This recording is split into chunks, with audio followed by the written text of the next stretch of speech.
भक्तजनों, माताओं, बहनों, सादर जय श्री कृष्ण। हमारे YouTube चैनल में आप सभी का बहुत बहुत स्वागत है। मैं हूं आपके साथ आचार्य धर्मेंद्र शास्त्री।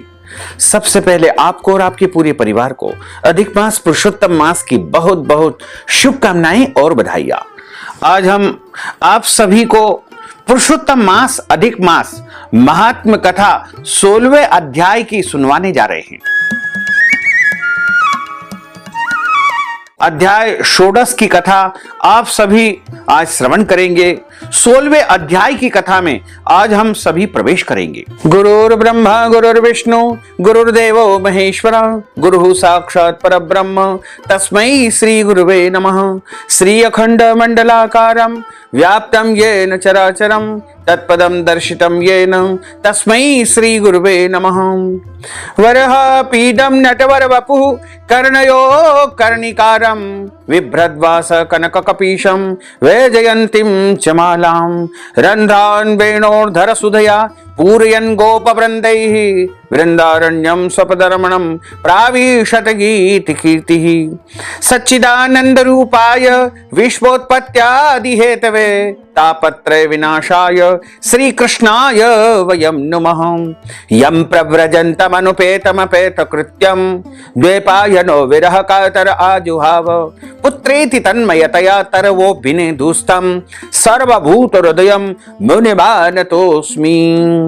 जय जय श्री राधा रमण जय जय नवल किशोर जय गोपी चित चोर प्रभु जय जय माखन चोर। मात मेरी श्री राधिका पिता मेरे घनश्याम इन दोनों के चरणन में मेरा बारंबार प्रणाम, मेरा बारंबार प्रणाम, मेरा बारंबार प्रणाम। मोहिनी मूरत श्याम की वो मन रही समाय जो मेहंदी के पात में लाली रही समाय। धन यौवन एक दिन उड़ जाएंगे जैसे उड़े कपूर। मन मूरख तू राम भज क्यों चाटे जगधूर। राम कृष्ण दो एक है अंतर नहीं निमेश। इनके नयन गंभीर है उनके चपल विशेष। तन पवित्र सेवा किए धन पवित्र कर दान। मन पवित्र हरि भजन सो होत त्रिविध कल्याण। राधे तू बड़ भागिनी कौन तपस्या कीन। तीन लोक तारण प्रभु सो तेरे आधीन।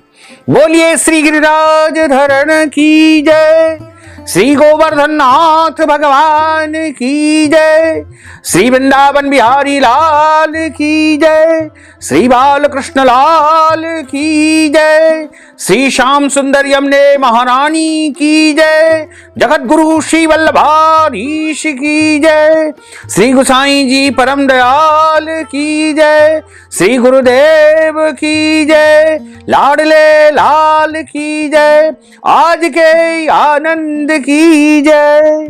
अब हम सभी पुरुषोत्तम मास अधिक मास के 16वें अध्याय की कथा में प्रवेश करने जा रहे हैं। कल आपने 15वें अध्याय की कथा का श्रवण किया।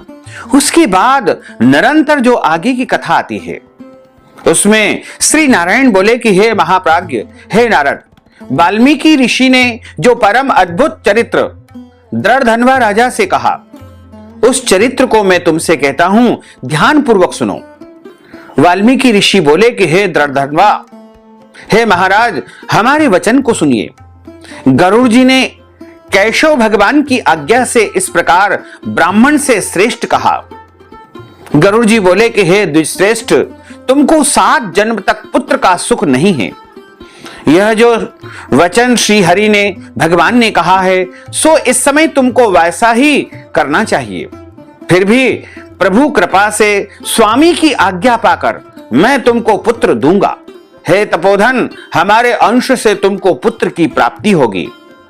जिस पुत्र से गौतमी के साथ तुम मनोरथ को प्राप्त करोगे, किंतु उस पुत्र से होने वाला दुख तुम दोनों को अवश्य ही होगा। हे दुशार्दुल, तुम धन्य हो जो तुम्हारी बुद्धि श्री हरि भगवान में हुई है। श्री हरि की भक्ति सकाम हो अथवा निष्काम हो, श्री हरि भगवान दोनों को ही अद्भुत प्रिय होते हैं। मनुष्यों का शरीर जल के बुदबुद के समान क्षण में नाशवान है। उस शरीर को प्राप्त करके जो हृदय में श्री हरि के चरणों का चिंतन करता है वह मनुष्य धन्य है।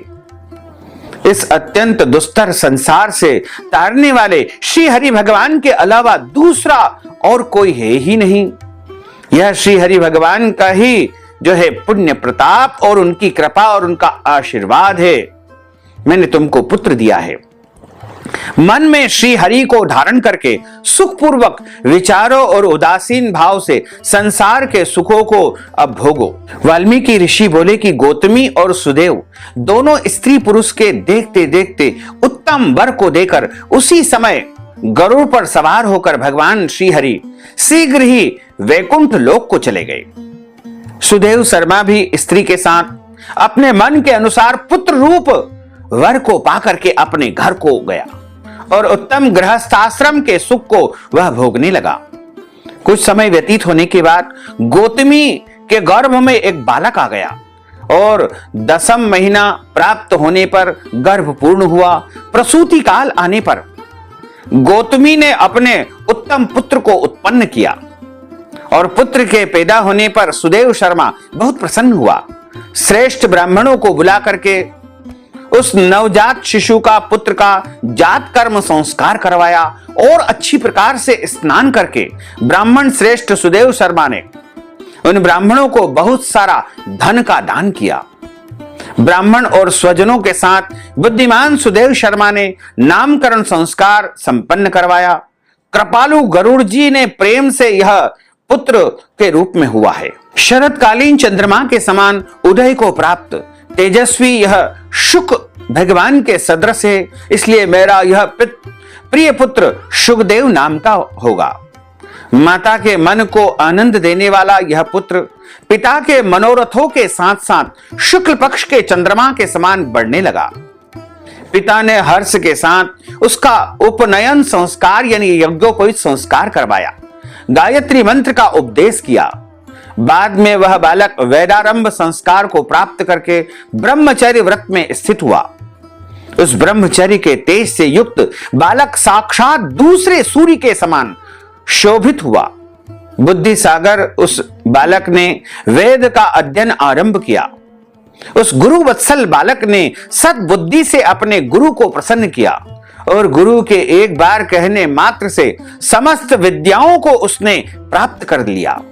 अलौकिक बुद्धि वाला वह बालक था और वाल्मीकि ऋषि कहते हैं कि एक समय कोटि सूर्य के समान प्रभाव वाले देवल ऋषि वहां पर आए। उनको देख करके हर्ष से सुदेव शर्मा ने साष्टांग दंडवत प्रणाम उन्हें किया। अर्घ्य पाद्य आदि से विधिवत उनका पूजन अर्चन करके देवल मुनि की पूजा की और महात्मा देवल के लिए आसन दिया। अति तेजस्वी देव दर्शन देवल ऋषि उस आसन पर बैठ गए।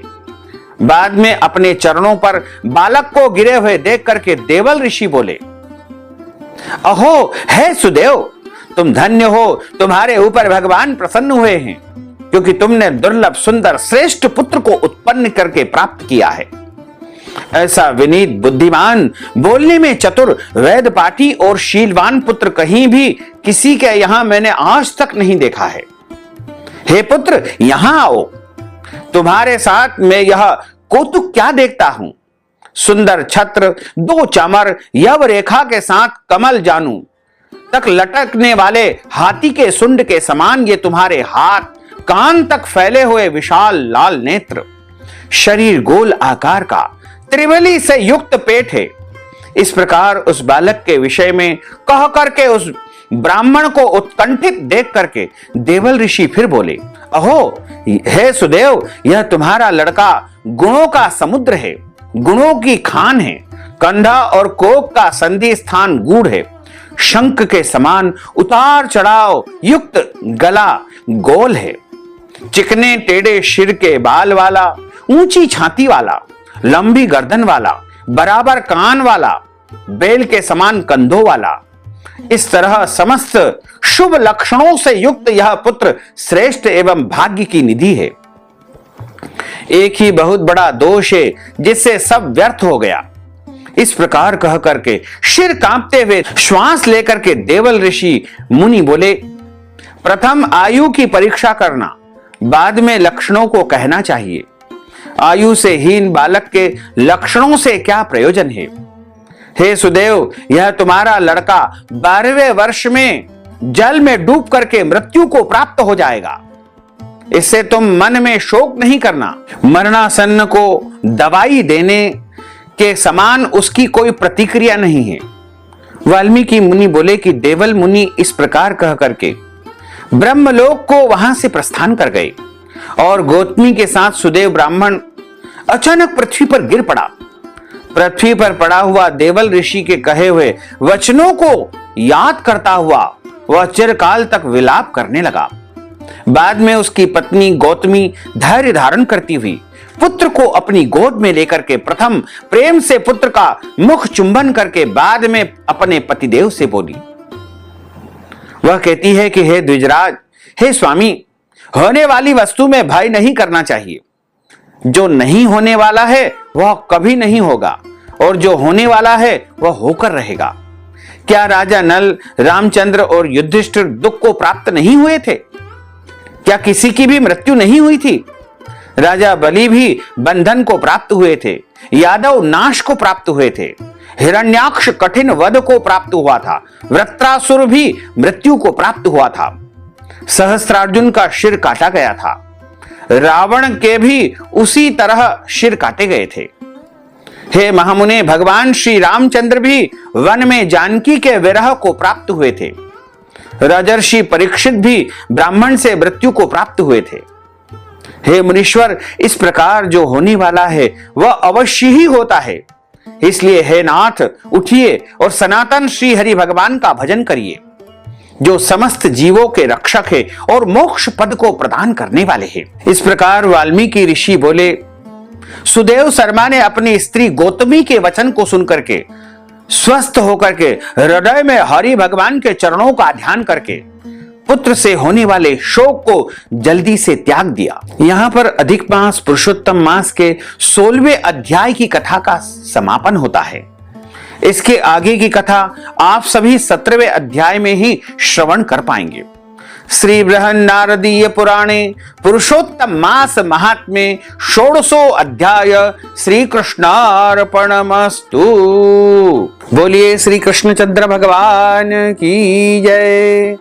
अच्युतम केशवम राम नारायणम कृष्ण दामोदरम वासुदेवम हरे श्रीधरम माधवम गोपिका वल्लभम श्री जानकी नायकम श्री रामचंद्रम भजे जानकी मनोहरम सर्वलोक नायकम श्री शंकरादि सेवितम पुण्य नाम कीर्तनम श्री राम राम राम राम राम नाम तायकम राम कृष्ण वासुदेवा भक्ति मुक्तिदायकम राम कृष्ण वासुदेवा भक्ति मुक्तिदायकम हरे राम राम राम हरे हरे हरे कृष्ण कृष्ण कृष्ण हरे हरे श्री कृष्ण गोविंद हरे मुरारे हे नाथ नारायण वासुदेवा श्री कृष्ण गोविंद हरे मुरारे हे नाथ नारायण वासुदेवा हे नाथ नारायण वासुदेवा हे नाथ नारायण वासुदेवा हे नाथ नारायण वासुदेवा।